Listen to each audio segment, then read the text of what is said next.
Oh, you didn't give me a countdown or anything, John. Come on. Sorry. 3, 2, 1. 1.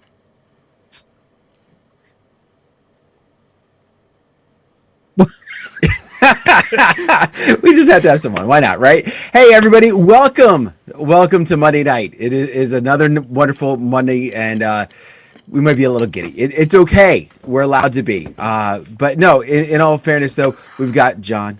We've got MJ. We've got myself. And we're going to have some fun tonight because that's what we do on Monday nights. You know, the other nights, they talk serious stuff, and we just have a lot of fun and BS and all that other good stuff. And we've got some topics tonight. We do. A variety of topics that we can hit tonight. We've got... I only knew about one. Well, we've got the one that this show is talking about, where we're talking about kind of the podium look, and we want to discuss the pros and cons and get some opinions on that. Then they started this thing today. And typically, this thing, when it starts on Wednesday, but it kind of changes our schedule for about a week, 2, 3, 4 weeks, really, almost, because there's the prep time and getting that, researching, getting things lined up, and then schedule it, whatever. And it started today. And we'll talk about that just a little bit later in the show tonight and share some things that we've seen and talk about the future. So that'll be interesting to get into. But the first thing I wanted to hit tonight, guys, is podiums. In that world of podiums, if you guys haven't seen or heard, there's the facade thing that goes around your DJ booth, and it can be a tabletop facade, it can be a full facade, however that facade looks. And then we've got the actual DJs who are just using a skirted table. And then we have this podium thing that's come on here in the last couple of years, but is really taking off, especially on the East Coast. You're seeing a lot more of these podiums happening. The podiums, ProX has podiums. There's different companies that Joe Bunn is making one. Our friend Danny Max, who's been a photo booth company, he's making there's just a variety of different podiums out there. So at tonight's show, guys, I wanted to kind of get your thoughts of is this a fad, or is this something that's going to be around for a while? Are we specifically talking about just the one style, or are we talking about DJ furniture in general? I would say DJ, if you want to call it DJ furniture, but that concept of a podium where you've got that base and you've got that kind of a stand of some sort, and then you've got your controller that kind of cantilevers out over top, for lack of a better way to describe it, that top piece. So it isn't a table setup. It's basically a standalone, and it's not an enclosed facade type booth. That open look, that open experience. I believe that the podium look is, I'm not going to go so far as maybe to say a fad, because I feel like when I say fad, I'm thinking like a year or two and we're gone. But I really don't see it having a longevity of 5 to 10 years. I don't foresee that with strictly the podium style. And I think some of that is because, for the same reason why a lot of people are turning to the podium, a lot of people will start to turn away and find a different version or a different look to it that maybe suits what they're wanting, what they're hoping with the podium. Like, they're hoping to be different. They're hoping for that different style. And I think that's what's going to kind of deviate and kind of, again, kill that longevity. Let's stick with that different style. MJ, you play in a variety of different clubs and such around the city there in Pittsburgh. Is there, in that world, are they concerned about the look and the style of where the DJ is playing, either podium, table, booth, what have you? That varies so greatly, it's not even funny. I want to say something about the podiums real quick. Mm-hmm. For some DJs, they don't work because, like me, I'm what's called a heavy hand mixer. So if I'm mixing or doing something, that whole table's doing this. So it has to be really, really, really sturdy. And a lot of the podiums I've seen don't have that much, like, they're I don't want to say they're not sturdy, because they are sturdy. They're safe, but it's just not the same as a good table or booth. Most of them that I've seen, especially some of them kind of made out of plastic. You know, it's kind of for looks, and it does have its look. But I'm telling you, in my world, it can be anything from a high top table that's so uncomfortable to DJ on, it's not even funny, Several places, you are on one of the back bars by yourself. They shut down that bar. You set up on the bar, or at the end of the bar while they're serving. There's other places that alcohol companies have sponsored to build a booth in there. So it's a DJ booth built in, really nice, with a certain alcohol brand on it. They've paid to have that in there. So it varies greatly. Where they're placed vary greatly. I think it matters from the DJ's point of view if you're comfortable, if it's something to be comfortable with. Looks don't always matter because most of those places are so dark. Once the lights come on, you see what's on the floor. You're not looking at the booth. Mm-hmm. So it does and it doesn't. It all depends on the place. I think some of them don't care at all, but other ones will really make the effort to make every part of that special. I get that. Yeah, definitely. And I've seen experiences of that when we've gone in Vegas and we've hit different spots. And some, the DJs kind of, you feel like it's an afterthought, put them over there in a corner. And some, many times it is, yes. Yeah, are in the front and center. So Dan, now you've been working on this project, and I don't know. I'm sorry. I should have had you pull some pictures up or have some pictures of where you're at with things. Kind of explain the direction you're going with your look and your show for the summer. So I wanted to have something that was going to be multifunctional. I was looking for something that was going to give me both the ability to be a cart, as well as when I get to the spot, have it look at like a nice functional stand. I also wanted a place that I could store bags and you know, if somebody came behind the booth, it wasn't going to look ugly. And that was kind of like my vision when I started.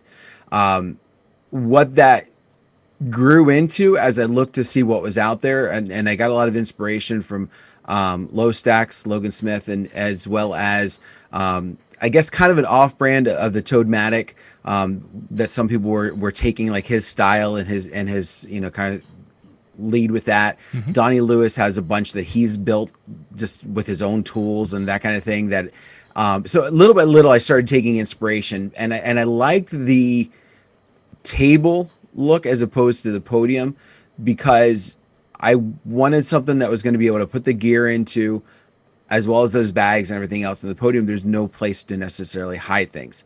And so little by little, and probably some of the fault of me deciding to do this right around Black Friday, was the fact that TVs were dirt cheap. And so I originally this was not going to be a TV booth. Like, that was not my plan at all. I thought, you know, I was planning on keeping it a little bit narrower and that kind of thing. And then one thing led to another, and now I have a TV booth. So it is getting kind of to that level. Let me see if I can find. I put up a picture tonight of where I'm at this point. Mm-hmm. So let me just see if I can find it, and I'll share that. You'll have to mind the mess of my. It's in my construction site garage of sorts. Yeah. So this is the booth from a side. It's an aluminum frame. So I've got everything tried to be as lightweight as possible. It's 1.5 inch tubing. You can kind of see the TV is mounted right here. Oh yeah. And then, do you have plexiglass in front of the TV? Yes, that was something I just ended up putting on yesterday. I will say plexiglass is a lot more expensive than I was expecting. That was something I was expecting around like $30, $40. This piece right here. Now, keep in mind, my booth is 57 inches across. This piece here is 36 inches tall, and this piece was around $90 to buy. Oh, hi. So, and then this is kind of from the back side, so or from the other side. You can kind of see the back. So I've got a tabletop here, melamine tabletop, another piece of plywood, which is going to be a shelf. I have the Evolve 50s. This is purposely thick enough that I can lay both of the EV tops end to end on their side, slid in, so that it will transport them. On the bottom this was tall enough that I can run the EV bottoms standing up and in, and there is room enough on the side that I have an extra case, because everybody was like, when I started doing this, everybody's like, oh, you need to be modular. I have a case, a rack, an 8-unit rack that will have my mics, an IEM, a digital mixer, a lot of the things that I avoided just because my slant rack top that I was using for my MC7000 just couldn't fit. Like there was no room for that kind of thing. So now that I have room for it, I'm starting to develop and add some of those extra tiny little things. Because I'm doing the TV, a couple of guys also recommended just getting a little monitor. So on that top shelf, there's going to be a 7-inch monitor on my side. So that's also going to be one of my HDMI outs, so that I'll see what's on the TV from my side.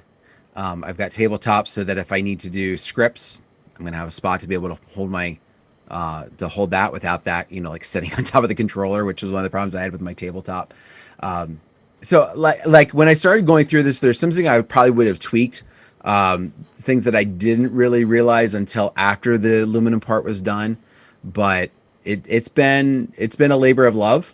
And when I get the sides, because I did the peel and stick sides to try and keep, again, weight down, when I get that on, which should hopefully be by this weekend, it's really going to start to take its final form. So, and this wasn't a direction I was planning to go, but what is your transportation? How are you going to move that thing? I mean, you see there was casters on it. Yeah. So there's 5-inch wheels on the bottom to make it. First off, let me say this. With everything that's on there, with the exception of the sides, yesterday to put the plexiglass on, I physically was able to pick the thing up and lay it down. I'm not a bodybuilder. I'm not, I don't lift weights for a living other than speakers and that kind of thing. I was able to gently lay it down flat. So this is built, again, with the idea of being as portable as I can make it. So yeah, 5-inch casters, but to transport it from wherever I am to the location, in one of the pictures you may have even seen, I have a trailer. Okay. And I have a 6x10.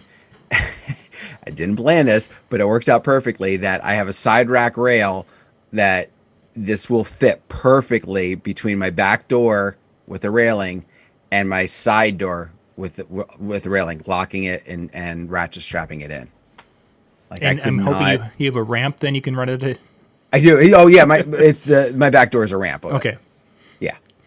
Yeah. No, it's light. It's not going to be that light if I had to pull it up off the trailer.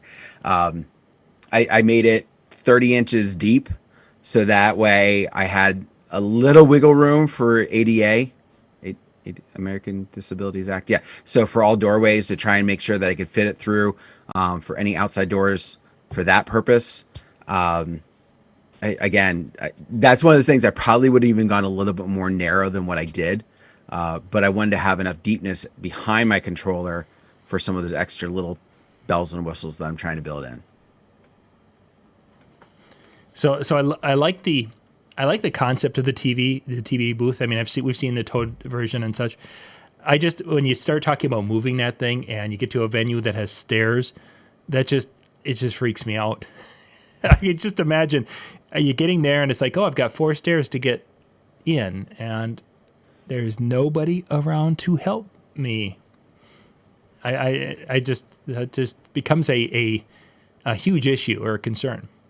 Well, I've never been in any of the venues that I'm around here. I don't have an issue with anything to the extent of 4 stairs or something like that. The biggest concern I have is there's two things. One is curbs. But then the second thing would be, I have one place that I go that has me up on a stage, and I don't mean like a stage, but I mean the from the floor to the stage level is probably about yay tall. Step, yeah. All right, enough that I'm not really going to want to pick this up. Again, talking to guys who are using this, talking to some different DJs who have this set up, and they recommended going to Harbor Freight and getting like a curb ramp. Which, again, it's not, I'm not going to up 4 or 5 steps, but it's going to get me up. It's going to get me up on that stage. It's going to get me up on the curb, and just roll right up on it. And again, it's light enough that I should be good. Mm-hmm. There's also going to be handles on either end once I get the sides put on. But I will say this is not a one size fits all booth, despite the fact of what I have set up and despite the fact that I'm going with it. Like there's even one extra tweak that I'm still trying to work the details out is I have that plexiglass in the front. I want to actually create a lip, if you will, on the front that I can slide like a piece of corrugated plastic on that's going to have like the same siding that I'm using for the sides, so that when I'm at a place that goes, you know what, we really don't want the TV, it just doesn't fit with our decor, boom, slide that piece in, walk away, and oh, I don't have a TV booth. What are you talking about? You know, like I took it to that extent as well. But with that being said, I do have the backup, and that was one of the reasons why I wanted that modular piece on the bottom. I go to a place that I just can't. It's a bunch of steps. Mm-hmm. It's, you know, gravel that there's no way I'm getting those 5-inch casters through. Whatever happens to be the case, that I can take this modular piece, I can put it underneath, and now I'm going to play off of a table. But in the places that I'm thinking in my area, I'm really considering that's like a few and far between type of situation. Now I say that, and everybody's going to screw me this year, but. Yeah, can you play in the park across this crushed rock, up the hill and down the valley? And there's no electricity, so you got to get a Howie box. For $1 million. Oh. So no tow hitch? No. We're not dragging it down the highway. Yeah, once he's got the handles on it, then he'll be like, okay, now it's a little heavy. Let's put a hitch on it. And then... Just wondering, you know, you got to think outside the box sometimes. Yeah. So MJ, for your mobile shows, you do a few mobile shows here and such. Which direction, when it comes to a mobile show, would you be kind of leaning towards, in your opinion, if you could choose, you know, the booth, more of a podium, or the tabletop? Which fits your style the best? It definitely wouldn't be the podium, but I'm kind of okay with either the booth or the table. Because doing what I do in the business that I do, you really do have to get used to many different types of setups. So Friday night, you know, Thursday night, I may be setting on one of the tables in the restaurant. Friday night, I might be in a booth with HDMI plugins and everything. And Saturday, I might be set up on a bar. So you get kind of used to a lot of stuff. So the table or the booth, I think, would work for me. It all depends on what kind of gigs I would do, because, you know, with Dan, with what he's doing at weddings, he's got a lot of stuff he needs to have there. So that's the purpose of the booth. I don't do a lot when I do my mobile gigs. It's a couple of gig bars, some speakers, and you know, some uplighting. It's really simple. So it would all depend on what if I started doing stuff like that, you know, would I require multiple mics? Then, you know, I would definitely have to go the way he did with, you know, the mic array, the digital mic array and stuff like that. So I guess it would scale up, you know, and how much would I need to do the DMXing? Would I need to get a special board for the DMXing? Mm-hmm. You know, that kind of stuff. So you have to start thinking of what, you know, it's your workstation. So just like here at the desk, I have everything set up the way I want, multiple screens and stuff. So when you get to that's your shop, as they say, you know. What are you gonna, you know? So you'd have to kind of fit it to what you need, I think. The one of the things, the podium, when I've used a variation of a podium, it was more of a tubular stand from, I don't remember who made it right off the hand, right? But it basically it was the controller case and then this tubular stand. So there really wasn't as much of a barrier, for lack of a better way to describe it, between myself and the audience. And as I'm looking at the podiums and seeing that type of a feel, where the guests can see basically there's the computer and the controller, and then they can see the lower half of you and the top half or whatever. I'm wondering if the podium isn't for those people who MC quite a bit and are on the microphone or doing some things such as that. Because I've played with them a little bit. One of them, and MJ, as you were saying, is that if you're heavy on the sides with your scratching and such, there's just a little wiggle to it. Probably or leaning.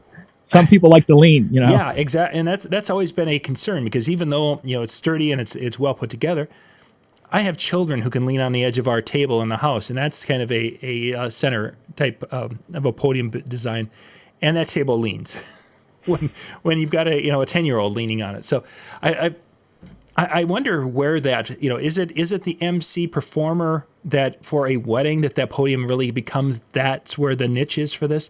Is it going to be something where where the people who are wanting to kind of keep a little separation are going to be looking more at a booth type of a thing. So then it's me back here and the dance floor and the people out there, and we have this level of separation. I wonder if there's going to be a kind of a rule of thumb that help people decide which way is the best way to go when it comes to that. Would you consider, like for you guys who do the bigger gigs, would that podium maybe an easier concept for those ones where you don't need everything, but still make it look classy, a little bit smaller, a little bit more portable? Is that why maybe some of these people are leaning towards it? I think, or do you think it's just fad? I think there is definitely that, as we've seen a lot of interest in the two Evolves and a little podium. And I've seen more of those without lighting at all, no lighting around the room at all. It's just those three pieces, or those three components. And it is a clean look. There's no question about it. But I jumped kind of back to something Dan mentioned earlier when he was talking about his booth. Where do you hide the bags? You've got to have a closet or something, or you're taking things back out to the trailer because there's just no storage. And I've seen some guys who have, so they've got their podium, they got their speakers, and then behind them they have a facade wall. So it's like, well, now I've got to carry that too? I mean, yeah. And you got to be really good with cord management with one of those too.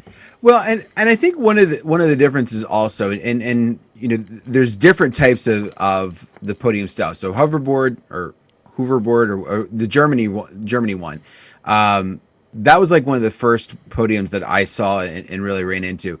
The downside to that one is there really wasn't space for you to put mics, for you to put even much of anything outside of just your controller or turntables or whatever you're putting in the top. And that was about it. And so you almost needed that piece behind it, the facade with the lighting tech or the facade with the audio controllers and pieces back there. And then I think what ended up happening was that concept of the facade, when people started looking at podiums, they were, or seeing other people that were using the podiums, some people were using that hoverboard. And so as a result, they were kind of thinking they had to do it too. And so it developed. Now, the one thing I like about Bun's Command Center is the fact that, at least the version that he uses now, the first one was kind of that tubular design, but the new one has a spot for a 19-inch rack mount, top to bottom. I have a friend of mine who recently got his. He doesn't have any equipment on the bottom. He's not a heavy hand mixer, man. It's shaking. I think a lot of that firms up as you put some equipment in the bottom because it adds that rigidity. It's it's just three sides without it, and so you're adding that rigidity to have that fourth side, and I think that will help some. But exactly, where do you put the bags and that kind of thing, and my whole deal is I want to be out of there as fast as possible. I have a couple venues where I've gotten stuck kind of twiddling my thumbs because it's a barn and they're cleaning down and they parked right in front of the barn, whereas if I had my bags, I could have been zipped up and at least by the door while I move my trailer closer enough to go, hey, I'm here, like you don't need to wait for me. I'm not okay, let me go move my trailer. Now let me get my bags. Now let me start zipping everything up. And now I'm 15 minutes in and oh yeah, now they're in my way. So yeah, I think that there is some purpose to the piece behind you, but to answer your original question, John, I think the type of DJ you are is going to lead some desire for it, but I also feel that the podium style, it definitely puts what you have on display. So you have to become more of a, not necessarily MC, which is part of it, but also I would say more of the performance side. If you're pressing play and you're waiting 4 minutes and you're pressing play and you're waiting 4 minutes, you're not really giving them any type of a show where seeing what you have becomes nice. And I'm not saying you have to scratch and that kind of thing, but you need to you need to be doing something right for it to be on display. And that's where all those knobs come in handy, that you just go over to channel 3 that's not being used. And Yeah. Yeah, I It mean, would work for the DJ who likes to dance. They could see, the DJs dancing behind there, that sort of thing. So I could if see that, you are yeah. that performance level DJ, that does give you much more visibility to the people. It's also, I like it I like it more than the facade type of look. The facade behind, if you're hiding gear and that kind of thing to try, that's neither here nor there. But as far as the facade in front of you, that's always been that huge barrier, which is good, but not, it depends upon your crowd. But, they can't see. Like, we buy these flashy gear, we buy these flashy controllers and everything else, and we hide it behind a wall that's like, 4.5 feet tall. As I say about my booth, which is going to hide my gear to a degree. But yeah. Well, see, you've got that TV. So if you build a camera in and put it on an arm that comes over, you could have that camera doing that, and it could see on the dance floor.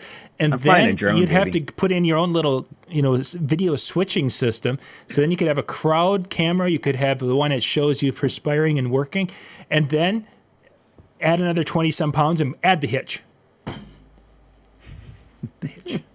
Well, then if you're going to do that, you might have to put hydraulics in it too. Oh, just gonna put a motor and drive that. It's up when you're going down the road. Then when you come to the booth, drop it. Oh, and speaking of hydraulics, you could put like you could put some moving head fixtures and hydraulics on that, so you could lift them up, and then it could do, and it would come back down.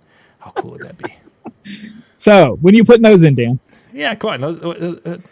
I don't have the technical skill, so that's why I'm saying I'm not doing it. Talking about this booth and all he's doing with this, and then right before the show, I started talking about a case that I bought in the '90s that's much lighter that the new Rain 1 can fit into, and it only weighs 15 pounds. So now I'm committing to, if I get the Rain 1, I'm going to the smaller, lighter case and taking a laptop stand. So I'll be walking around with about a 40-pound case.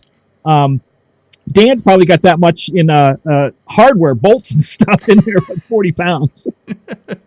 Yeah, between the TV and the tubing, maybe. Okay. No, TVs are a lot lighter now, so yeah. Handles. Wait a second. Handles and all the screws and those wheels.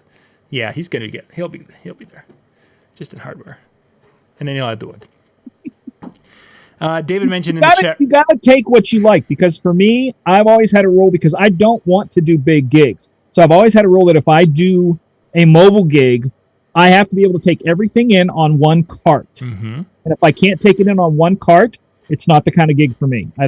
Someone else should have that gig. So you have to figure out what you want to do. And that's kind of, I'm following that same concept, is that the days of having the big thing with all the lights and everything, and for the schools, was cool, but there's other people who do a much better job than that, and they can spend the money to be continually upgrading that show. I just am not interested. But David mentions, of course, one of the benefits of having the booth like Dan's talking about is you save money on pants and shoes. And I mean, that's a big, big factor. Because when you got that booth up there, Dan's is 36 inches tall, plus the 5-inch caster is 41 inches tall. Seriously, from the waist down, he could be... Swim trunks. Yes, that's exactly what I was thinking. Swim trunks and flip-flops, and how much money he could save. There you go. With his flip-flops that he got off the boardwalk in Atlantic City. You just see Dan now in his nice little shirt and tie and hula skirt and flip-flops. I might. In the right place, I just might. Probably there would be an appropriate time. At one time I used to do that. Robin, I have hydraulic support bars to hold up my moving hand. And Robin would have it figured out how they would actually function. A question, because I've not seen the tubular podium stand. Like most uplight, your uplight stands have bases to them. Does that have something to where you could bring a bigger, wider base to mount it to? You know what I mean? Like the uplight scaffolding. Totem. Totems, yeah, that have their base plate. Does that podium, DJ podium, does it have something that you could attach a bigger plate to it? Maybe? The tubular one, Global Truss had one that they had put together as a prototype, for lack of a better way to describe it. And I believe that you could use a variety of different plates with that. But some of those plates, I mean, you're talking, you get into a 40, 50 pound plate, and that loses all of its, because then you'd have to have a spot to put that inside that little wheel booth thing that Dan has, and that's even more weight. Because then you put that in that thing and wheel it down. See, you could have that and have it double as your ramp. There you go. One of our insiders, though, Chris up in New York, and because I'm not even trying to say his last name, but he would when we were talking about the booth building and stuff like that, and when the podiums were kind of coming on, he actually modified his case to work with a stick of truss and a base plate. I remember that. Yeah, that was kind of a cool thing. It is, and running the wires and everything else, and modified so that the support. So he basically just kind of right on, and then locks it into place. And I think it's a great idea. You definitely, obviously, you're not keeping that all together when you're trying to pick it up and move. I think some of the problem that you have with that shakiness that we've talked about comes in the desire to try and make it to where it is lightweight, functional, and cheap. Where I think had something like Chris says, I would be willing to bet that it's not moving a whole lot unless your case that you're sitting on top is like kind of flimsy. I don't think it's moving because you got trussing, which has that rigidity to it to kind of lock things in place. You've got a base plate of, even if you did the 24-inch one, still has a lot of, enough counterweight to the top to keep it from wanting to tip, and enough, solidness to keep it in place. Where the other ones, again, they're not so much doing a tipping thing as it is just that middle just feels like, and any of them that I've seen, has that type of piece. And I also wonder if, how they're connecting. Like, for example, the Pro X has the latches to kind of really seal it in. Joe's got, the Bun's got the screws for both the top and the bottom. So, also could that be causing some of that shake? I think what it is the older guys, we still have in our mind that if you bump it, it'll skip. So that could be why a lot of us are hesitant. Because I can't tell you still to this day how many times someone will bump the table. It's a controller and a laptop. It's not even a spinning hard drive anymore. It's a solid state drive. And I still freak out for just a second that it's going to skip. So mine is that the laptop's going to go flying. Oh. You got to get a good stand. Dan and I were talking about stands. You got to get I recommend for anybody the Z stands. Any ones that will not only do this, but that will flop and do the Z, so you have this way, so you have any angle. So yeah, there's some really nice ones out there. All right, gentlemen, let's move on to the next topic here. For those of you watching, thank you for being with us tonight. There's all the links from today. There were quite a few shows or things that dropped today. Bill Herman had his segment this morning talking about DJs accepting tips. Then we came out with the the Evolve 50M video. It's an interview that I did with Mike Dussault that talked about the Evolve 50M. And we actually kind of talked about it in the realm of DJ. The Evolve 50M, in essence, people looked at it and they're like, oh, is it for bands or musicians? No, this is actually something that I'm going to pick up a pair of these because there's some cool features that it has. And I'm going to be able to use it for the outdoor events, because it seems like most of my events are going to be outdoors this summer. And having 4 Evolve 50s, but 2 of them connected with an Ethernet wire at a distance where they could be 150 feet apart, and I'm not having any latency. Yeah, that's going to be something I'm checking into. Then Howie's going to be following us up here in just a little bit. Tonight, he's going to be talking about destination weddings with Alex, so that'll be pretty cool. And then before us, Kristen Wilson did a little segment talking about how to make more money off the fewer events we may have in 2021. And I was listening to the video on tonight, and she's got a lot of, as she says at the beginning of it, get ready, take notes, because she's throwing a lot of stuff at and a lot of little tips and ideas in there. So some are going to be gold for you. Some of them you'll be like, oh yeah, I've done that. But it's always kind of cool to be able to hear someone else's perspective when it comes to sharing ideas with that. So, okay. So that thing that happened today that should have happened Wednesday, but it happened today because no one's there. He's not talking about a release of a certain Okay, so it's NAMM. It's NAMM week. NAMM is if you've Talk never about if this is your software release. first time software release. No, that was a couple of weeks ago. If this is your first time of ever watching a show talking about this strange beast called NAMM, NAMM. It's a National Association of Musical Merchants. It's an event that happens a couple of times a year, but it's basically a nonprofit that puts on these educational experience events and gear shows, winter NAMM and summer NAMM, Anaheim and Nashville. And typically, the winter one we are attending, and it's taking over the Anaheim Convention Center, and it's absolutely huge. Everything from musical instruments, lighting, speakers, microphones, anything that's related to sound and performance and entertainment is typically there. Something happened in 2020, and for some reason they said they weren't going to do it live. I don't know what happened. I might have to watch the news once in a while and see what's going on. But anyway, instead we have a virtual event, and it started today. MJ, you spent some time going through Virtual NAMM 2021. Your reaction? Yes. I like pretty the much concept. right there. That's the rest of the show. That's pretty much accurate.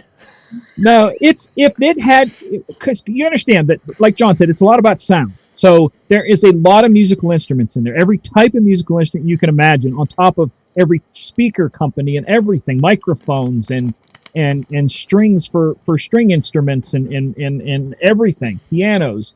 So there's a very large amount of that is towards that. So if a DJ show was oriented like they had their website set up, and I recommend go check out the website. It's free to sign up. You get to see some stuff, especially later in the week. They're going to be doing a lot of their better stuff later in the week, and they have a great app too. But if that was all DJ oriented, I would not need to go to Atlantic City, because you can dip in, and they had short videos that some of the presenters were putting up in some of the companies. They had hour-long ones that some were putting up, and some were live. Some were live simulcast, like recorded before, but now just showing for the first time. So there was a lot there to look at, connect with other people. There was a whole section where you can connect with other people and chat. And John accepted my friend request on that. So it's on a little social network. I have no idea what I'm doing in that part of it, by the way. But I mean, yeah, I saw that as a request. Clicked and I typed DJ in and see if there's any DJs I knew. So there was a few. What's his name? Jay sent me a friend request, and I ended up sending you and what's his name? Jose Heredia. Heredia. Sent him one. So there's ways to connect. There's a lot to see. If you are interested in learning, as in reading and learning, it's great for you. But if you're one of those people that go, I just want to put hands on something, you'll probably get bored quick. Very quickly, yeah. Dan, did you get a chance to check any of it out today? I did not. Because he does this thing called a day job. Yeah. What's up with that? It happened. So this year the event is free. So if you can still go and register, and it's going on all week. And as MJ said, a lot of it is pre-recorded video. You can make time to connect with some of the companies. I did a video earlier kind of showing what our portal, or at least my portal, looks like to get into it. And probably it's the same for everybody, but I don't know, because I was a media. They signed me up as media. So that's where I'm at. We went through and took a look at, thank you, Robin. Robin put the link in the chat.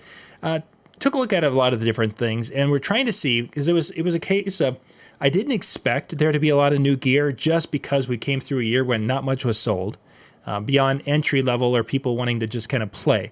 So musical instruments did pretty well. Entry level, like DJ controllers, did pretty well. But when it came to the gear, speakers, larger speakers, sound systems for mobile events, not so much. There wasn't much of that. Lighting didn't do much this year. So getting to this year, it's like, okay, will the companies be very optimistic and be like, okay, we think 2021 is good, and here's a ton of stuff? Or was it going to be something that we were going to hear crickets today? MJ, which direction in your opinion? All I know is I scrolled down through stuff, and there was a whole lot of long-haired dudes playing guitar. That's all I'm going to say. There was a whole lot. Like it was, here's a long-haired dude playing a guitar. And then the next video, this is a long-haired dude playing a guitar. Oh, this is a long-haired dude talking about guitars while he's holding one. And someone's playing in the background. So no, it is oriented towards that. I didn't see much. I did stop in. What's the lighting companies there? Is it ADJ or Chevet is Saw there. that. Chevet's there. Yep. ADJ. So I watched what's his name's video on the new Jeff Short. Yep. his what is that? It's kind of a par. Is it a par? It's a par, but it's a pixel. You can pixel map that particular unit. So that's actually kind of a cool And they concept. showed off studio lighting, which with all the streaming stuff, that's something to look at too. Oh, that was Dan's Dan. reading the comment the exact same time I did. I was going to say that you were jealous, but you know what? It's all right. But yeah, there was a lot. Like I said, if you're a guitar person, if you're a piano person, a drum person, into that whole world, this is like a kid in a candy store thing because it's giving you access to a lot of companies. And if you want to talk directly to someone, you can connect with companies and ask questions, right? You know, like as if you were at the expo and you walked up to, Jay and go, Jay, what's up with this? That sort of thing. That point, if I said that to him, he'd walk away. But the point is that with being, you didn't think you could connect with a lot, and there is a lot to connect with. You really can. Like I said, different people. I forget, there was somebody that sent me a friend request today. I'm not sure who they were, but I get to find out just that way. You just go and see other people. Plus, each day they have videos. What is it? I can't think of the name of what they call that. Hold on a second here. I want to click on that because there are what is it called, John? I'm not sure which. Crap. No, I don't think it's called that. Yeah, no, I don't believe I've been to NAMM a few times, and there is crap around. A lot of crap, yeah. A lot of crap. Some of it's gears. I'm trying to get to the page real quick because it's the different areas that they have. Why can I not think? My brain has just died on me here, and it's asking me to log in again. I don't need to log in again. Someone else talk for a minute. So yeah, we're in the different, and then there was the different tabs that you could click that would take you to the brands and the products and different things. It's on that listing, yeah. It's on that. Artist TV, Gear TV, It's the TV ones. Believe TV. Yeah, there's a bunch of different TV ones. I'm gonna have to go to the app because I don't have to log in here. But there were areas of stuff that you would not think of. The Believe TV, the Artist TV, and the Gear TV. And that's the ones that later in the week are going to have videos about stuff, both performances, interviews with people. The Gear, you're going to be able to see some gear displays. And the Believe TV talks a little bit about what you said, John, that it is an educational setup. It's what it's designed. And you can actually donate to some of the educational projects, music educational projects they do.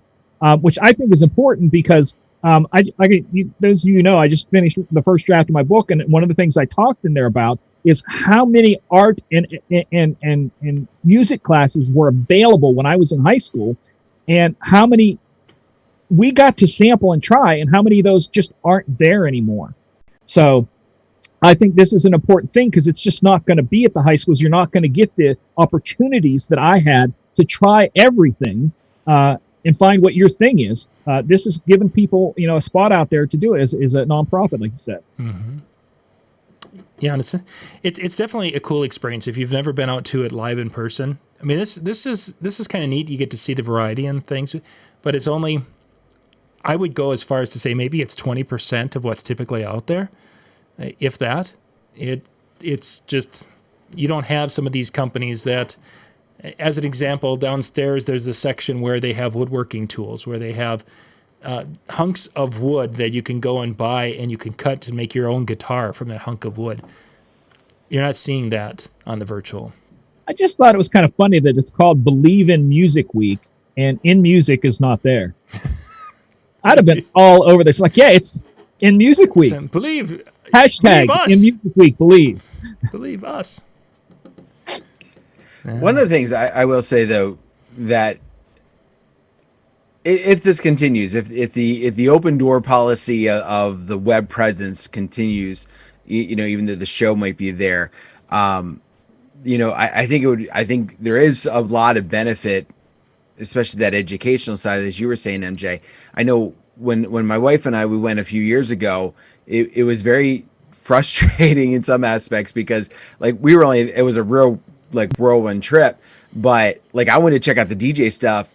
she teaches music for a living. She wanted to check out that stuff. So we were trying to split what little time we had among, these pieces. And at the same time, it was my first time going. So I was so overwhelmed with everything that I was seeing that I didn't know, to really kind of stop and just watch, or, I'm not a person who was selling. So to ask questions was kind of, I knew I wasn't going to, and I knew I couldn't buy anything. So it was just very kind of, what do I do here? What's going on? But I really think, that possibility, that open door part, I really hope sticks around, even if NAMM 2022 is back to what it was in 2019. I think it's going to be a two-phase part. It's going to. I would be very surprised if they're not going to leave it open to the public, because they're getting to the point where trade shows are going to be the diminishing attendees. Even big ones like this, we can still see some writing on the wall. I think it's going to be either a reduced price or easier to get in. And they did that even last year. I think it was last year that they had a day that it was just open to the public. You could just come in. So I think that's going to be part of it. Then you've got. I think the virtual side, there's going to be companies that are not going to come. They can't send people to the show anymore. The margins are just too tight. You've got, in the dealer side of it, you've got companies like Sweetwater and Guitar Center, if they're both still around, which one will, one may not. But they have such buying power that they can go and sell gear at a much tighter margin, because they can buy 10,000 of something and say, hey, I'm not going to give you $100 for them. I'm going to give you $90 for them. Where someone like our friend Ben Stowe has to pay the $100 for them. So there's a difference in what some of these companies are going to be able to afford, and you may not have. So the digital side, I don't think it's going to go away. I think it's going to have to improve. It's never going to be the same as going and being face-to-face.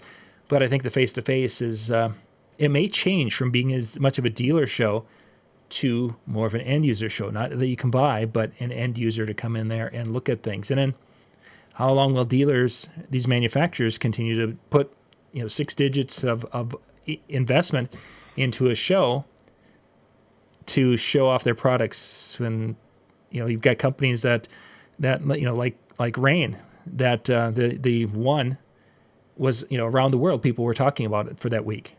That was probably more valuable than going to a big show. I do want to say one thing that's beneficial about the digital. You don't have to wear earplugs. It's not so loud you can't stand there and talk to someone. Exactly. And typically NAMM is not too bad, but even shooting the videos. Yeah, NAMM, I know they do have rules, and I've seen booths that have signs up, shut down for noise violation, such and such company, and they made them leave. Yeah, that was definitely. So let's get to MJ. Did you see any gear today? New gear that caught your eye? Nothing. I mean, I looked at a lot of different stuff. The lighting from Chauvet, the stage lighting, because that is kind of a big deal nowadays. A lot of people having their, where it used to be a home studio of audio stuff like I built this for, 10, 12 years ago, has now become a video studio. Yeah, exactly. So lighting and stuff like that's a big part of people's lives now. So that kind of stuff.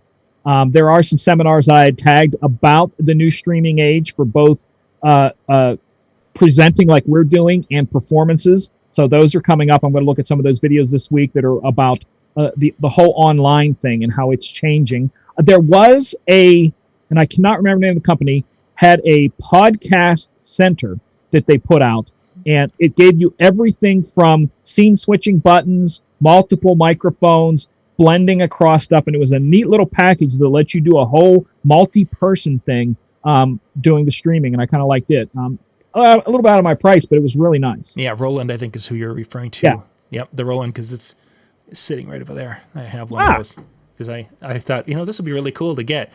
And then that means you have to have like 2 or 3 friends to actually do a podcast in the same room with you, and it's still sitting over there. Or just inputs, if nothing else. Yeah. So it is for a lot of because you understand the whole podcast scene is crazy right now. The whole thing that's going on between Apple and Spotify and all these trying to grab the audio podcast. What I'm talking about, people who just talk and tell stories and different things like that. That whole world is huge. And if you're not into it, you don't recognize how huge it is. People make full-time living off of that stuff. Oh, exactly.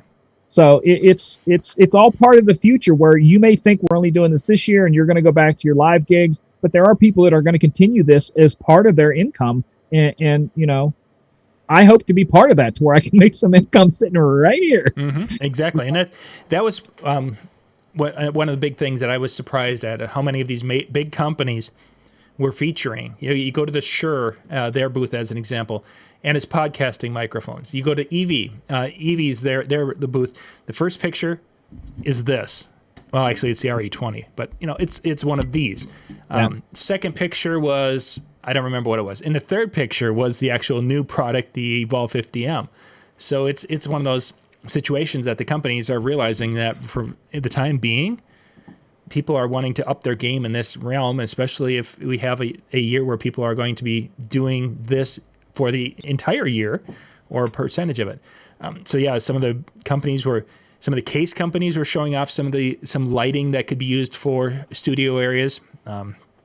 You mentioned Chauvet. Chauvet had a couple of things, but that was I think that was the second item on their list. So it's a different world. And I on one hand, I kind of thought that they weren't going to be showing a ton, but I think I was still surprised at how little. EV had something new. Shure has a headset microphone as a DJ. Ironically, looks very similar to what MJ's wearing. But Shure came out with it. This actually came out in October, but they haven't said boo about it until showing it here. I think it's a DH5. It is a incredible little headset listening to. I mean, it sounds like this almost. Yeah. And it's comes out at an incredible price of $450. So there is that. Yeah, no, that's just the wire that goes around your head. Slightly less than. Yeah, it's just about. The only real big thing that we shot for video today, and you guys will get to see that tomorrow morning, is we did a pretty in-depth interview with the people from Mackie. Mackie has come out. You guys have seen us talk about the DRM series, which is their wooden box, and it's kind of their higher end series. Then people were complaining that the wooden boxes, which were very loud and very good sounding, were too heavy. So then they made the SRM series using some of the similar components to the DRM series, but they put those in plastic boxes. So then they had the Thump and the SRM version 2. Then they put the SRT in the middle today. And you guys will be able to see Bradley and I talk about those speakers tomorrow, because there's some really cool functionality that they built into the SRT series of speakers. So definitely something to check out, and that should drop tomorrow morning. Are we going to be seeing? Do you know of anything? You don't have to, if you're not allowed to say a name. Like if you have not a curfew. I'm really losing words tonight. NDA. Yeah. No. What do they call those? Holy crap! Embargo. There we go. Jeez. Yeah. No, there's nothing. Embargo. But do you think other companies are still going to tease stuff later in the week? Drop stuff later in the week? Yes, there will be. And I think you're going to see sometime about midweek, you're going to see the companies that did not go. And Chris mentioned that in music, companies aren't there. ADJ is not there. JMOZ isn't there. QSC has a listing, but they're basically not there. RCF is not there. There's other companies out there that we typically would see that are secondary companies that usually have kind of a cool thing that we sometimes pop over and say, hey, look at that. They're from Seattle. They made the B3 speakers and Omni Systems. The Omni System folks, they're kind of over there, and we like to stop and say hi to Chris and his family. Obviously they weren't there. So there's definitely... There will be more things that are going to drop this week, and I have a couple of interviews scheduled. I think tomorrow, if we can get them locked in, it'll be interesting to see what hits Wednesday. If there's companies that want to try to respect that Wednesday or Thursday morning thing. All right, I want to ask a question in reverse. Sorry, Dan, go ahead. I was just going to say, I wonder how many opted not to go this year just to kind of see and play the waters. Like you talked about some of those interviews you have lined up, and And I've heard scuttlebutt. I don't know anything because nobody talks to me. But I hear rumors of different companies that are supposedly dropping things later this week. And I almost wonder if it was this idea of we're not going to tie it to NAMM, but we're going to do it at the same time to see if we can play off of just that timing of the year where people are talking about new gear and jump on. And if we do it right, does that give us more credence, more ability to say next year, you know what? We did it last year and it worked fine. Like why spend the six figures to go to this event if we can do it on our own? I also wonder if some of them are waiting in the week. My question to you was kind of the same that MJ had, which was, are there any that are there that can still drop stuff later in the week? Like when NAMM was before, you had to kind of have your booth set up, but now it's virtual. Can stuff be kind of day released? They certainly could. I don't see anybody doing it. Talking to, and we'll talk more to Jay tomorrow night. I didn't get the feeling from talking to Jay, and I didn't ask that specific question, but he's obviously pretty up on what's going on with the Pioneer side. So I don't expect that to be part of their, and they really didn't show anything new. The newest thing, they had the XZ, I believe, and I think that came out in the fall and then the Flex. So both of those were a month or more out. I just don't know if we're going to see anything like that. Gibson, which is a guitar company, and that's pretty much the only thing they had in the Gibson family. Gibson used to have Cerwin-Vega, Stanton, and KRK. We would see KRK at DJ Expo selling those things like they're candy in a candy store type of thing. And then we had Cerwin-Vega and Stanton. Those two are just gone. They don't exist anymore. And the KRK, I was trying to get some information, and they're like, yeah, they're the hot new speakers. It's like, I did a video in 2019 on these. Well, yeah, that's right. Okay. Your video on your website is from 2019, done the same time I did my video. I was actually standing behind when you guys did that video. Yeah, that's right. Okay, so, well, is there anything that's going to come new? Stay tuned. I heard that like 22 times today in these conversations that MJ is referring to. Yeah, stay tuned for more information. What? No. Well, that's what you mentioned, Jay, and I could have sworn I saw something with the Pioneer when they were talking about a contest that they're running, and so it popped up on Facebook, and it was saying something about they teased the idea of a new product this week. No, man, maybe there will be more of that as companies are trying to catch the eye of the media and catch the eye of consumers. Or competition, because I asked about it. It's like a DJ competition, and you had to submit a video between 1 and 4 minutes or 1 and 5 minutes. And I asked him, I said, how's it being judged? Is it just something, you hashtag the Pioneer thing, you go into a raffle? And he said, it's actually just going to be about creativity. So someone who makes the most creative video is, they're going to pick 4 of them, and then they win the prizes. And that's where I'm guessing that will be when you have most people's attention. Hey, by the way, one more thing. So that's my feeling on that. Okay, yeah, the XZ came out in 2019, according to Chris. Thank you, Chris, for that. I want to ask you the reverse question. Yeah. I know we're out of time, but all these interviews that you've been doing, you go to every expo there is out there, both on this side and your handyman side. What is this like in compared to those? Are you enjoying it? Are you finding it frustrating? Are you getting as good quality? What's your thoughts? I actually can do a better interview because there isn't somebody standing behind me to be the next person in line to ask them the same questions. Their voice isn't hashed, and Jay would be a good one to talk about that tomorrow night, because generally by the time I get to Jay, it's usually later on first day, and his voice is already gone. And he sounds like a gravelly old man. Oh, wait, he is. But anyway, it's worse than normal. So not having this sound to compete, to be able to show pictures and they say something, and I can say, wait a second, no, can you tell me that, but do it from this angle? It can make the video so much better, because when I've got somebody behind me, and I've got Phil from Digital DJ Tips, I have to every once in a while turn and spike the ball and say, ha, I made it here first. And those things, take time, and I didn't have to... But I mean, even just the video that you released today, I mean, it was a near 30-minute video with Mike Giselle, and it was just like, you don't get that. No. Because he doesn't have time to sit and talk to anybody for 30 minutes. Yeah, exactly. And if you guys get a chance to watch it, I mean, obviously the Evolve 50M was a part of that, but talking about the RES microphones, that whole concept of how they're designed and why they're designed the way they are, I didn't know that. So it was things you learn, and that the RE3 wireless, that there's one of the series that I could buy here and take anywhere in the country and be able to use it very confidently, as opposed to some of those where there could be different bandwidth issues in the 500 frequency. I didn't know that.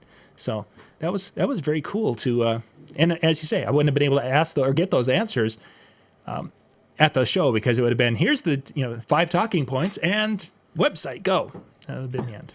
Just for the record, as I was scrolling through Facebook today, no joke, a Radio Shack ad came up for lighting, LED lighting, Radio Shack. Is that the one in the corner? I think I saw. Yep. I saw one of those go through. Yeah. Today. That was crazy. Okay. Tomorrow night we'll be back talking.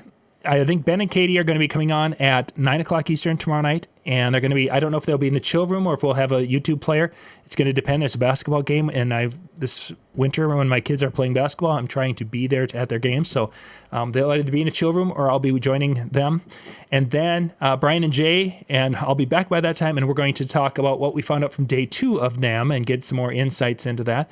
Right now, when you guys are done, DJNTV.com/chill, DJNTV.com/chill.